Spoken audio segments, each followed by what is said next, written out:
Online classes में आपका हार्दिक स्वागत है। देखो आज अपन पढ़ने वाले फिजिक्स में बहुत ही इंटरेस्टिंग टॉपिक। देखो आज का जो टॉपिक है वो एक उदाहरण भी है, बुक का उदाहरण भी है और एक टॉपिक भी है जो डेरिवेशन के रूप में एग्जाम में पूछा जाता है और बहुत ही इंपॉर्टेंट डेरिवेशन है ये। वैसे बुक में उदाहरण दे रखा है, उदाहरण में बता देता हूँ। उदाहरण बुक में दे रखा है 2.4, उदाहरण 2.4 क्वेश्चन के रूप में दे रखा है बुक में, लेकिन एग्जाम में सीधा एक क्वेश्चन भी पूछ सकते हैं और एक ये डेरिवेशन भी है, तो बहुत ही इंपॉर्टेंट है। तो इसको पूरे को अपन सोल्व करेंगे, बहुत ही इंपॉर्टेंट डेरिवेशन है। तो देखो वलय की अक्ष पर अपन को क्या ज्ञात करना है, विद्युत क्षेत्र ज्ञात करना है। तो पहले वलय की अक्ष पर विद्युत क्षेत्र ज्ञात करना है और एक क्या है, उदाहरण 2.4 है। मैं बता देता हूँ उदाहरण 2.4 क्या है। उदाहरण 2.4 ये है कि वलय की अक्ष यानी आर त्रिज्या का एक वलय दे रखा है। देखो इसका डायग्राम भी बनाते हुए चलते हैं। आर त्रिज्या की एक ये वलय, वलय किसे कहते हैं ये पहले भी मैंने बताया था। वलय किसे कहते हैं, जैसे चूड़ी होती है, चूड़ी क्या है, एक वलय है, यानी जो द्रव्यमान होता है वो द्रव्यमान केवल कहां पर वितरित होता है, परिधि पर वितरित होता है। तो इसको अपन क्या बोलते हैं, वलय बोलते हैं, रिंग। इंग्लिश में क्या बोलते हैं, रिंग बोलते हैं। तो एक ये वलय है, इस वलय को मैंने इस प्रकार से बना लिया है। इसकी त्रिज्या कितनी है, ये इसका केंद्र हो गया और इसकी त्रिज्या अपन को दे रखी है, कितनी है, आर है। आर त्रिज्या की एक क्या है, वलय है, पतली वलय पर क्यू आवेश है। इस पूरे पर आवेश कितना दे रखा है, क्यू दे रखा है। मान लिया ये पूरी क्या है, आवेशित वलय है। इस आवेशित वलय पर आवेश कितना है, क्यू है, धनावेशित मान लिया। ये आवेशित एक वलय है जिस पर क्यू आवेश, क्यू आवेश, ये भी क्वेश्चन में दे रखा है। अब क्वेश्चन कह रहा है कि वलय की केंद्र से यानी इस केंद्र से x दूरी पर या वलय की अक्ष, इसको क्या बोलेंगे, अक्ष भी बोल सकते हैं। तो वलय की अक्ष से x दूरी पर किसी बिंदु, मान लिया इसके केंद्र से ये इसकी क्या होगी, x होगी। तो x या इस केंद्र से कितनी दूरी पर स्थित एक बिंदु अपन ने मान लिया P, जो x दूरी पर स्थित है। तो वलय की अक्ष पर केंद्र से x दूरी पर स्थित बिंदु पर अपन को क्या ज्ञात करना है, यहाँ पर विद्युत क्षेत्र ज्ञात करना है। इस P बिंदु पर विद्युत क्षेत्र ज्ञात करना है और तुम्हें विद्युत क्षेत्र की तीव्रता ज्ञात करनी है। तुम्हें एक चीज दे रखी है क्वेश्चन में कि जो x है वो क्या है, बहुत ही बड़ा है किससे, r से। ये कंडीशन अपन को क्वेश्चन में दे रखी है ना, तो बहुत ही इंपॉर्टेंट है। अब देखो इसको अपन सोल्व करते हैं। ये वलय ले ली, इसकी त्रिज्या तुम्हें दे रखी है और क्या दे रखा है क्वेश्चन में कि x दूरी पर स्थित बिंदु P पर अपन को क्या ज्ञात करना है, विद्युत क्षेत्र ज्ञात करना है। तो यहाँ पर P बिंदु पर विद्युत क्षेत्र अपन को ज्ञात करना है। तो देखो विद्युत क्षेत्र ज्ञात करने के लिए अपन क्या मान लेते हैं, वलय पर दो अल्पांश मान लिए, मान लिया इसकी परिधि पर दो अल्पांश, एक हो गया dl1 और ये हो गया अल्पांश dl। देखो दोनों को 1 और 2 क्या दोनों ही समान लंबाई के अल्पांश मान लिए, बिल्कुल छोटे छोटे हैं।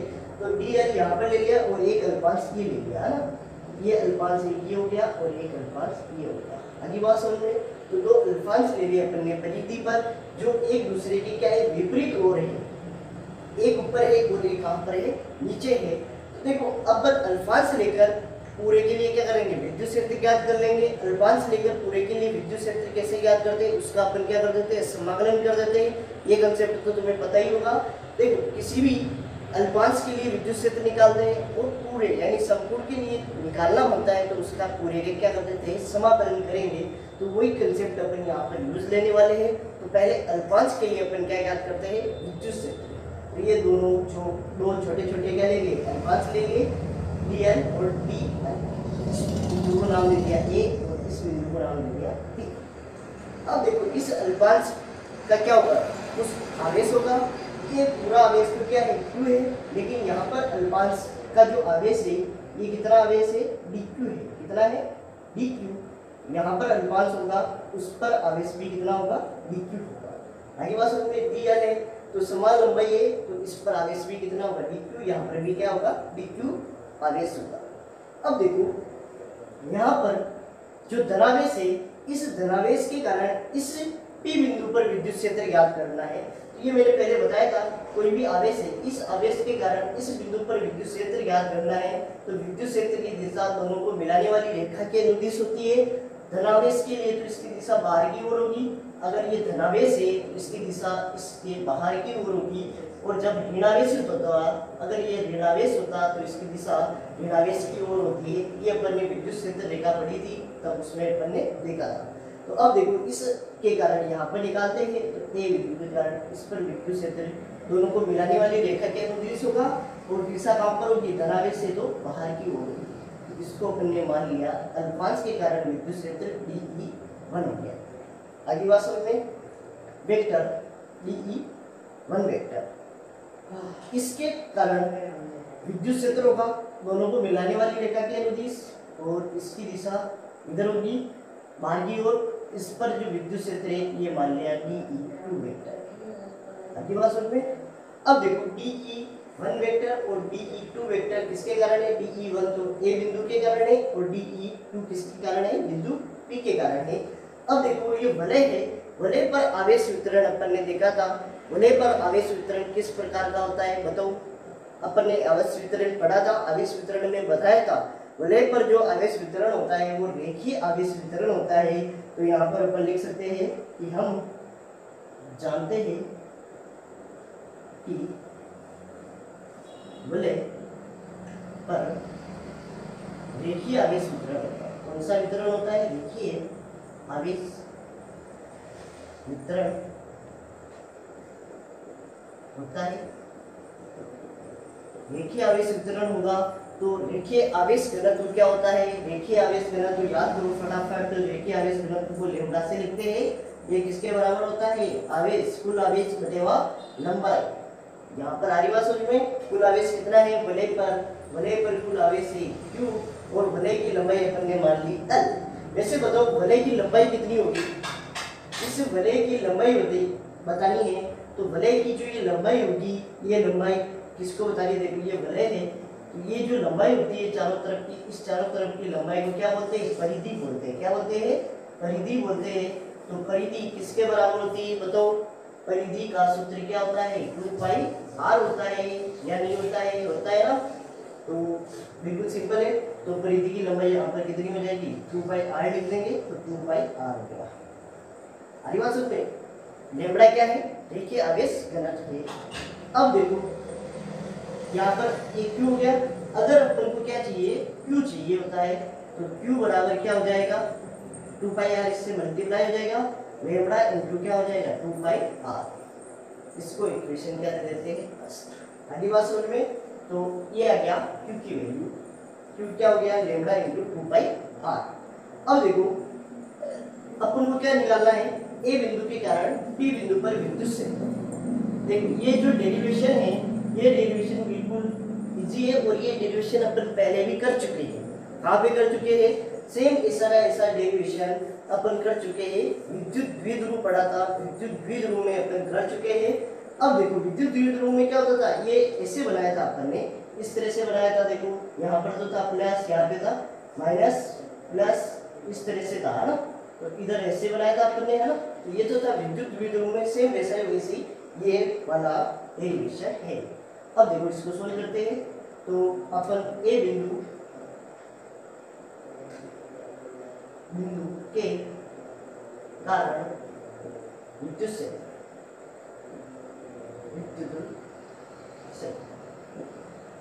A बिंदु के कारण विद्युत क्षेत्र क्या है, DE1 वेक्टर है। DE1 वेक्टर किसके बराबर होता है, विद्युत क्षेत्र का सूत्र क्या होता है, AQ/r²। Q कितना है, DQ है यहाँ पर, और r² यानी दोनों बिंदुओं के मध्य की दूरी, यहाँ से यहाँ तक की दूरी अपन को दे रखी क्या नहीं दे रखी, तो इसको अपन ने मान लिया स्मॉल r है, ये है माना, है ना। तो ये मान लिया अपन ने, ये दूरी कितनी है, स्मॉल r, तो ये भी क्या होगी, स्मॉल r ही होगी। तो यहाँ पर क्या हो जाएगा, KQ क्या हो जाएगा, r²।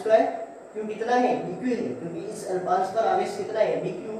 अब देखो दिशा इंपोर्टेंट है, यहाँ पर इसकी दिशा क्या है, A से P की ओर, यहाँ पर लिखेंगे A से P की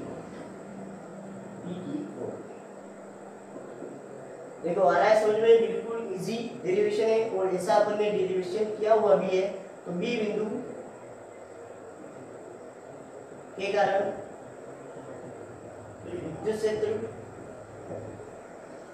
इसको इक्वेशन अपन सेकंड दे देते हैं, DE2 हो गया ये वेक्टर के क्यू, यहाँ पर भी आवेश कितना है DQ है, यहाँ पर भी आवेश कितना है DQ है, तो ये हो जाएगा के DQ अपन दोनों के बीच की दूरी कितनी है r है, तो r का स्क्वायर। अब दिशा बताओ, दिशा क्या है B से P की ओर है ना, उस दिशा में है तो B से P की ओर, B से P की ओर, B से P की ओर, इसको दे दिया इक्वेशन 3। अब देखो इक्वेशन फर्स्ट और सेकंड को देखो, तो केवल जो वैल्यू है वो तो क्या दिख रही है सेम दिख रही है के DQ अपॉन R स्क्वायर, के DQ upon R square. Difference इसका है, यहाँ पर दिशा A से B की ओर है, यहाँ पर B से P की ओर है, तो दोनों की दिशा अलग है लेकिन परिमाण तो क्या है समान है। तो अपन यहाँ पर लिख सकते हैं समीकरण 2 इक्वेशन सेकंड व थर्ड से स्पष्ट है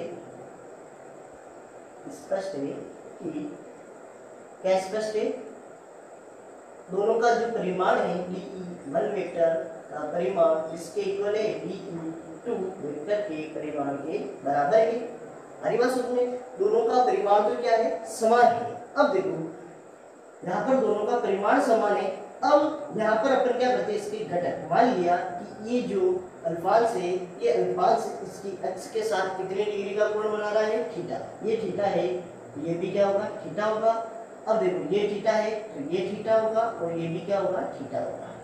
अब देखो इसके घटक करने पड़ेंगे, अब इसके घटक करते हैं, ये थीटा वाला है DE2 का करते हैं, DE2 का थीटा के साथ जो घटक होगा क्या होगा बताओ, थीटा के साथ घटक बताया था, थीटा के साथ क्या लग जाता है कोस लग जाता है, तो थीटा के साथ यहाँ पर लग जाएगा कोस, तो ये हो जाएगा DE2 कोस थीटा।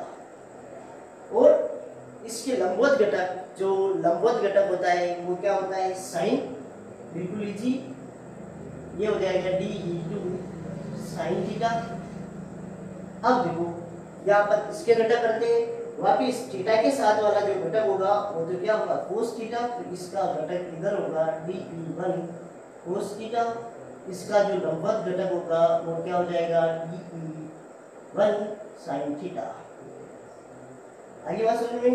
अब देखो यहाँ पर DE1 कोस थीटा और DE2 कोस थीटा दोनों साथ साथ चलते हैं, साथ साथ चलने वाले क्या हो जाते हैं जुड़ जाते हैं, साथ साथ चलो तो क्या होगा जुड़ जाओगे, और विपरीत दिशाओं में चलोगे तो क्या हो जाओगे घट जाओगे। तो सदिश का एक ही नारा, साथ साथ चलोगे तो जुड़ जाओगे और विपरीत दिशाओं में चलोगे तो घट जाओगे। तो यहाँ पर साथ साथ दिशाओं में कौन चल रहे हैं DE1 कोस थीटा और एक चल रहा है DE2 कोस थीटा, ये दोनों तो जुड़ेंगे और ये दोनों घटक क्या होंगे घटेंगे। लेकिन यहाँ पर देखो साइन थीटा समान है, DE2 आ रहा है और यहाँ पर क्या आ रहा है DE1 आ रहा है, दोनों का परिमाण आ रहा है। तो यहाँ पर देखो अभी अपन ने लिख रखा है दोनों का परिमाण क्या है समान है, तो इसका मतलब ये है कि ये घटक और ये घटक दोनों क्या है समान है, ये घटक और ये घटक क्या है समान है। समान घटक विपरीत दिशा में होते हैं तो एक दूसरे को क्या कर देंगे निरस्त कर देंगे, तो एक दूसरे को ये क्या कर देंगे निरस्त।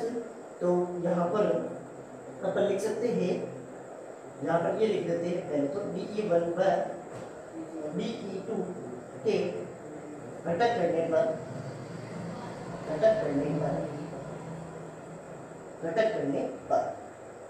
देखो दोनों के घटक कर रहे हैं तो क्या पता चल रहा है DE1 साइन थीटा व DE2 साइन थीटा परिमाण में समान है, परिमाण में समान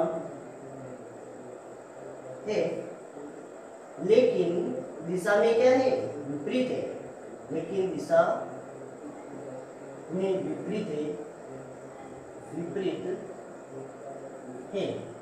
अतः निरस्त हो जाएंगे,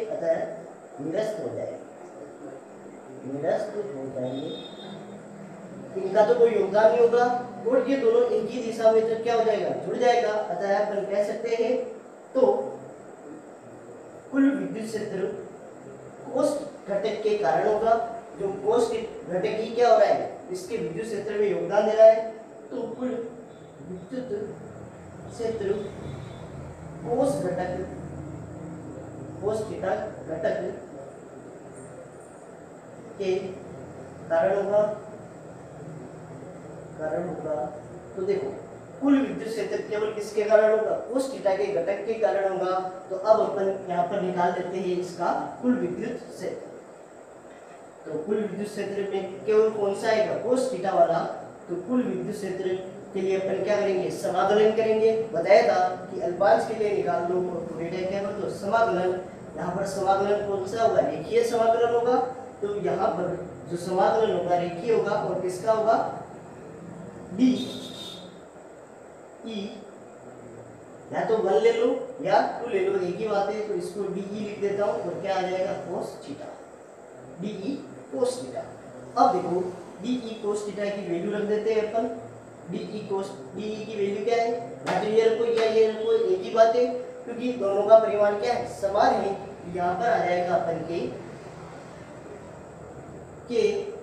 D q upon r square, और ये क्या जाएगा, cos थीटा। आगे बात समझ में। तो के d Q cos theta upon क्या हो गया, आर स्क्वायर। अब इसके बाद देखो यहाँ पर अचर क्या है, एक तो के अचर एक तो बाहर आ जाएगा और अंदर क्या रह जाएगा, d q upon r square cos थीटा। आगे बात समझ में।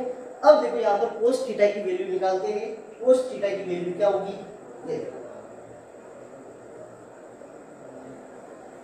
cos थीटा क्या होता है, लाल बटा कक्का याद करो फटाफट, लाल कक्का, लालू कक्का को याद करो, लालू कक्का क्या कह रहा है, लालू कक्का cos थीटा क्या होगा, बताओ। आधार बटेवा क्या होता है, कर्ण होता है। तो आधार बटेवा कर्ण करेंगे। आधार कितना है इसमें, x है, और कर्ण कितना है, r है। तो ये हो जाएगा x बटेवा r। तो cos थीटा की जगह पे तो अपन रख देंगे x बटेवा r। अब देखो यहाँ पर cos थीटा तो हो गया, x बटेवा क्या हो गया, r। तो यहाँ पर e हो जाएगा अपन के तो बारी था डी क्यू, cos थीटा की वैल्यू जोड़ दी अपन ने, x बटेवा r, नीचे क्या है आर स्क्वायर। तो ये हो गया k d q x upon r cube हो गया।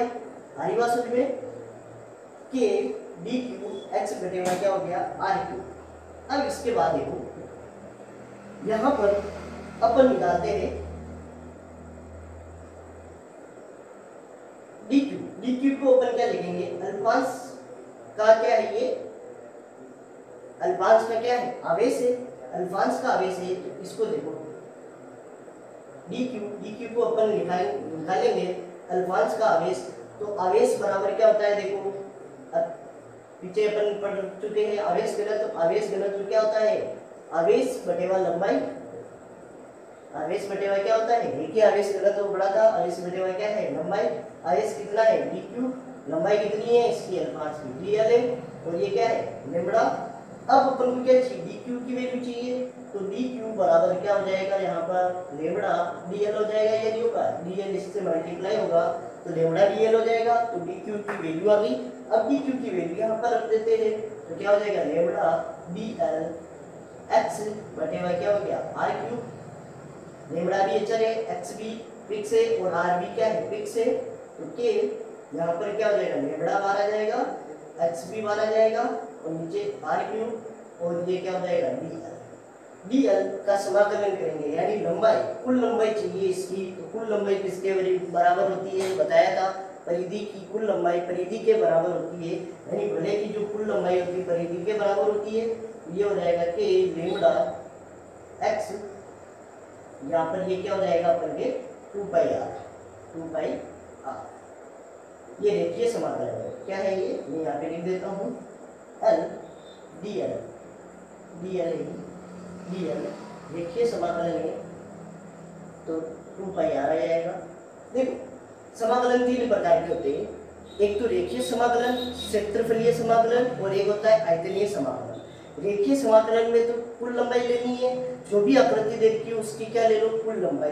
क्षेत्रफलीय समाकलन है तो जितना भी क्षेत्रफल है उसका कुल क्षेत्रफल का क्या लगा दो, फॉर्मूला। जैसे बेलन है तो बेलन का पृष्ठीय क्षेत्रफल चाहिए, तो क्या लगा दोगे, पृष्ठीय क्षेत्रफल का सूत्र लगा लोगे। और तुम्हें जैसे तुम्हें दे रखा है आयत दे रखा है तो आयत का क्षेत्रफल लगा लो, लंबाई इंटू चौड़ाई, तो वो क्या आ जाएगा, उसका पूरा क्षेत्रफल आ जाएगा। तो इस प्रकार जो भी आकृति दे रखी है उसका समाकलन करना है, तो जो उसका संपूर्ण क्षेत्रफल है वही उसका क्या होता है, समाकलन होता है। आयतन चाहिए तो पूरा आयतन आ जाएगा आर की बात समझ में, तो ये हो जाएगा आर क्यूब। अब देखो एक चीज अपन ने लिखी थी, इस लेमड़ा को मैं उधर लिख देता हूँ, k x lambda into 2 pi r बटे में क्या हो गया आर क्यूब। इसको अपनी पहली समीकरण दी थी क्या, लेमड़ा इंटू 2 पाई आर को अपन क्या लिख सकते हैं, क्यों लिख सकते हैं। देखो अब यहाँ पर मैं इधर लिख देता हूँ,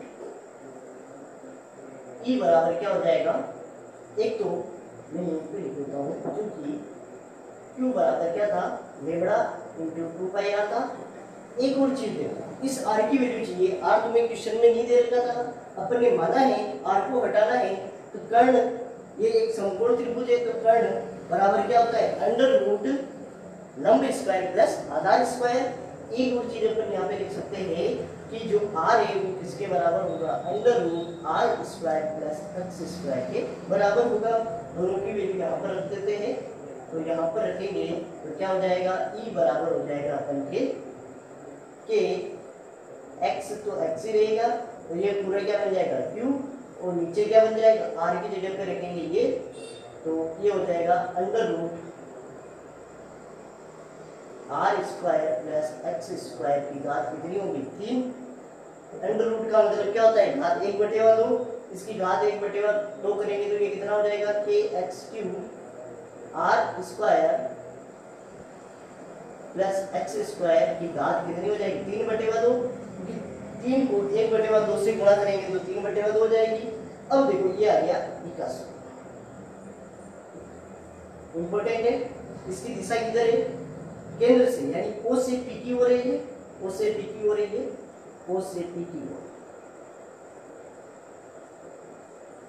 अब देखो एक तो ये फॉर्मूला याद रखना है, इंपॉर्टेंट है, इस पे भी आधारित क्वेश्चन आते हैं, लेकिन तुम्हें क्वेश्चन में दे रखा है कि x क्या है, बहुत ज्यादा है, बड़ा r से, x बड़ा है r से, तो x स्क्वायर को अपन लगभग क्या कर सकते हैं 0 के बराबर, तो e बराबर हो जाएगा अपन के एक्स क्यूब, यहाँ पर r स्क्वायर जो है ये r स्क्वायर किसके बराबर हो जाएगा,